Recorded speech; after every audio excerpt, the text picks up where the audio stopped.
नमस्ते प्रणाम।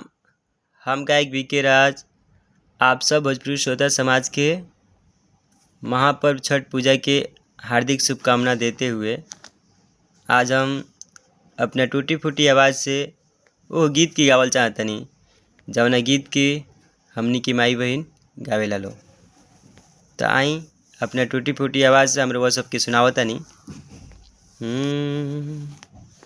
का चाही बस के बहंगिया,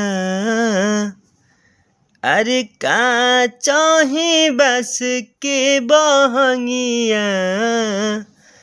बहंगी लचकत जाए, बहंगी लचकत जाए।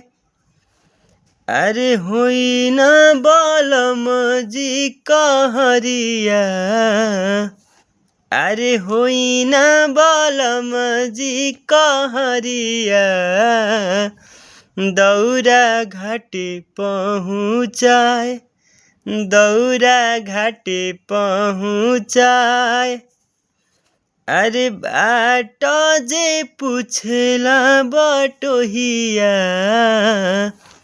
अरे बाट जे पूछला बटोहिया,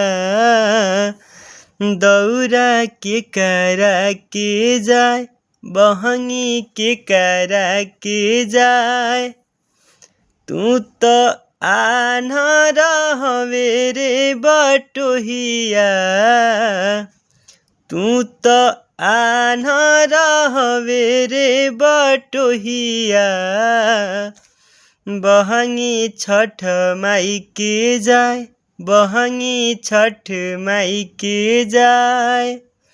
का चाही बस के बहंगिया, बहंगी लचकत जाए।